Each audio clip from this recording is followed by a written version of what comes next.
मेरे बच्चों good morning.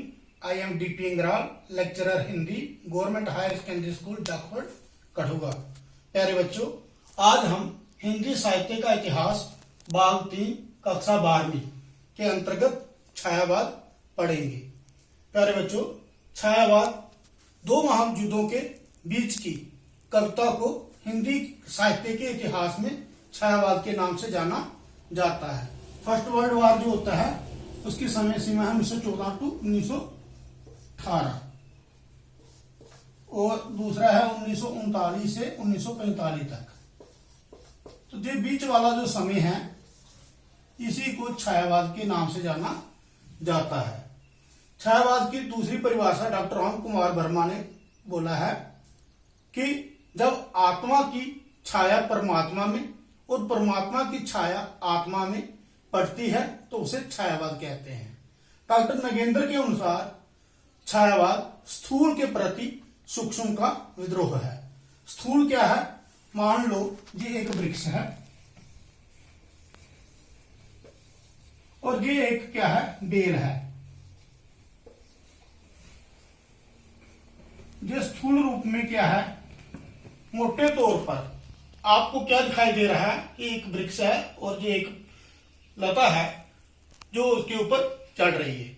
जो हो गया इसका स्थूल रूप। सूक्ष्म दृष्टि से देखेंगे, जब छायावादी कवियों की दृष्टिकोण से देखेंगे तो जो कहेंगे कि ये एक प्रेमी है और ये एक प्रेमिका है जो अपने प्रेमी से मिलने के लिए जा रही है। तो ये है सूक्ष्म भाव। इन्हीं सूक्ष्म भावों को व्यक्त करना ही छायावाद कहलाता है। छायावाद के चार जो प्रसिद्ध कवि हैं,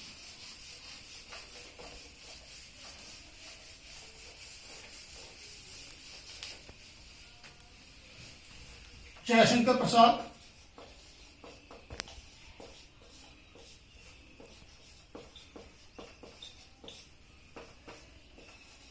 सूर्यकांत त्रिपाठी, निराला, सुमित्रा नंदन पंत,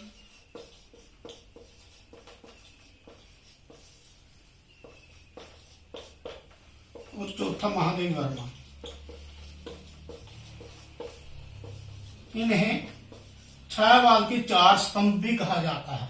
चार स्तंभ, स्तंभ मीन्स पिलर। दूसरे शब्दों में कहेंगे कि पूरा का पूरा छायावाद इन चार कवियों के ऊपर टिका हुआ है।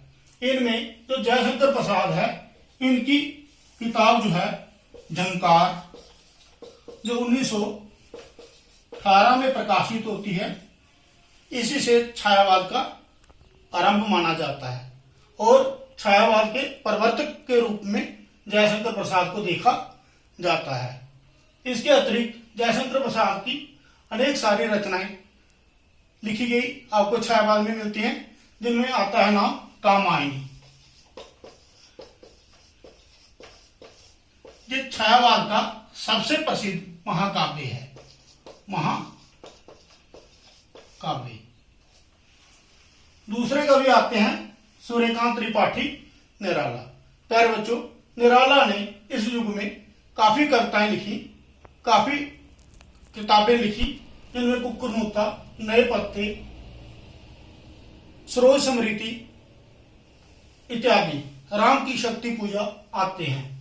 सूर्यकांत त्रिपाठी निराला जी इसलिए प्रसिद्ध हैं क्योंकि इन्होंने द्विवेदी युग में जो मुक्त संघ की स्थापना की थी वो छायावाद में आकर अपनी चरम सीमा पर पहुंच गई।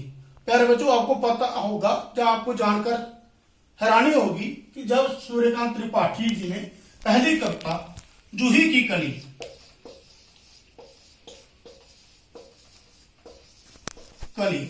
लिखकर महावीर प्रसाद द्विवेदी जी को अपनी पत्रिका सरस्वती में प्रकाशित करने के लिए भेजा तो उन्होंने इसे वापस कर दिया। क्यों? क्योंकि ये मुक्तक छंद में लिखी हुई पहली कविता थी। लेकिन निराला ने हार नहीं मानी और आज उसका ये परिणाम है कि आपको जितनी भी कविताएं लिखी हुई मिलती हैं वो अधिकतर मुक्तक छंद में ही लिखी हुई मिलती हैं। मुक्तक छंद मैंने पहले बताया था आपको, जैसे निराला की भिक्षु कविता का उदाहरण, वह आता दो टूक कलेजे के करता, पछताता पथ पर आता। पहली लाइन में सिर्फ 2 शब्द, दूसरी में 7-8, तीसरी में फिर 2।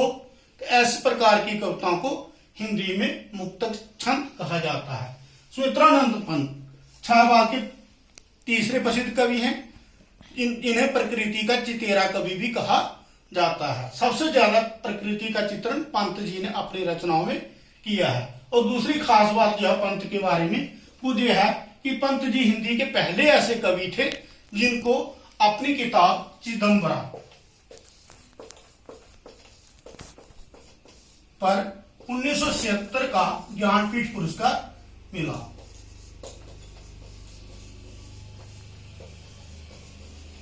प्यारे बच्चों, इसके पहले किसी भी हिंदी कवि को ज्ञानपीठ पुरस्कार नहीं मिला था। उसके बाद आता है महादेवी वर्मा। महादेवी वर्मा को आधुनिक युग की मीरा भी कहा जाता है। और इनके पहले, महादेवी वर्मा से पहले भक्ति काल में मीराबाई आती है। अदरवाइज हमें बहुत ही कम जो फीमेल लेखिकाएं या कवित्री के रूप में बहुत ही कम देखने को मिलती हैं। तो महादेवी वर्मा की जो रचना है यामा, इस पर इन्हें 1982 का ज्ञानपीठ पुरस्कार मिला है। इसके अतिरिक्त इन्होंने बहुत सारी रचनाएं लिखी हैं। अब हम छायावाद की कुछ खास विशेषताएं आपको बताते हैं।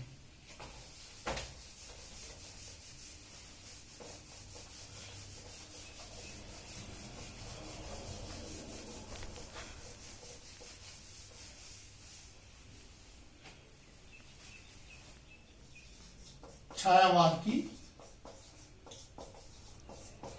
प्रमुख विशेषताएं।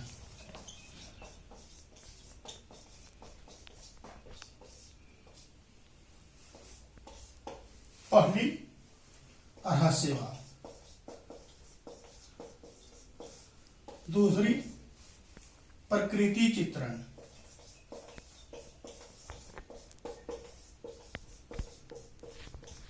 तीसरी, मानवतावाद। चौथी, करुणा तथा वेदना। पांचवी, नारी के प्रति दृष्टिकोण। और छठी, कला पक्ष। प्यारे बच्चों, रहस्यवाद क्या होता है? आत्मा और परमात्मा के आपसी संबंध को हिंदी साहित्य में रहस्यवाद के नाम से जाना जाता है। छायावाद कवियों ने रहस्यवाद को कई रूपों में प्रस्तुत किया है, जैसे उठाकर लहरों से कर मोह न जानने मुझे बुलाता कौन। इसी प्रकार महादेवी वर्मा जी कहती हैं, कौन तुम मेरे खरीदे में। तो कहने का अर्थ है कि रहस्यवाद का चित्रण छायावाद कवियों ने अपनी कविताओं में बहुत जगह किया है। प्रकृति चित्रण, छायावाद की दूसरी जो प्रमुख विशेषता है वो है प्रकृति का चित्रण। छायावाद के जितने भी कवि हैं वो फूल, पर्वत, नदी, झरना, जुगनू इत्यादि का वर्णन करते हुए आपको कविताओं में दिखाई देंगे। पंत जी कहते हैं, पगली हाँ संभाल ले, कैसे छूट पड़ा तेरा जे आंचल। मानवतावाद, छायावाद का सबसे उज्जवल पक्ष जो है वो इसका मानवतावाद है। छायावाद कवि सारे संसार से प्रेम करते हैं, इसलिए तो पंत जी कहते हैं, सुंदर है विहंग सुमन सुंदर, मानव तुम सबसे सुंदरतम। करुणा तथा वेदना, छायावाद की चौथी जो विशेषता है वह है करुणा तथा वेदना।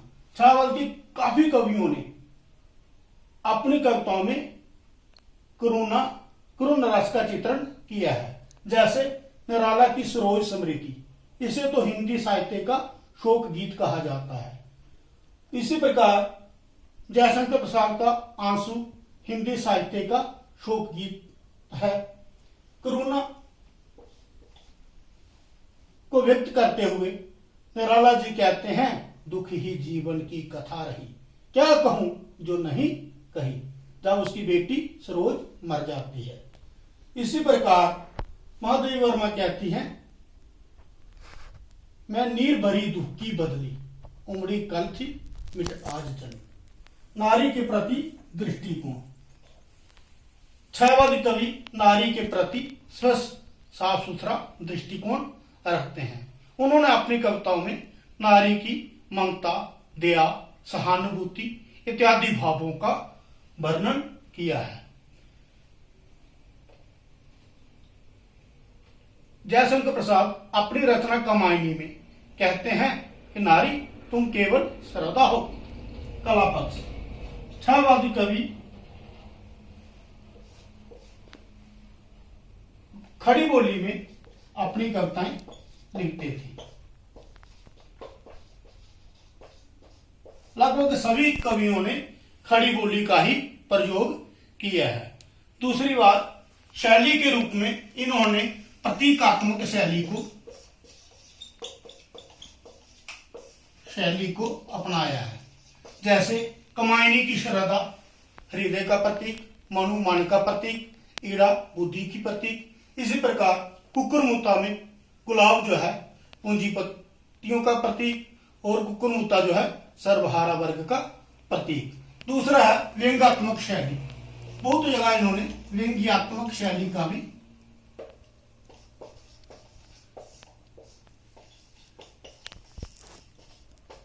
प्रयोग किया है।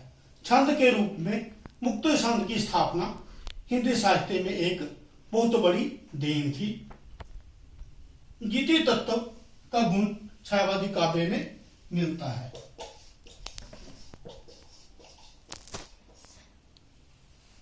इसके अतिरिक्त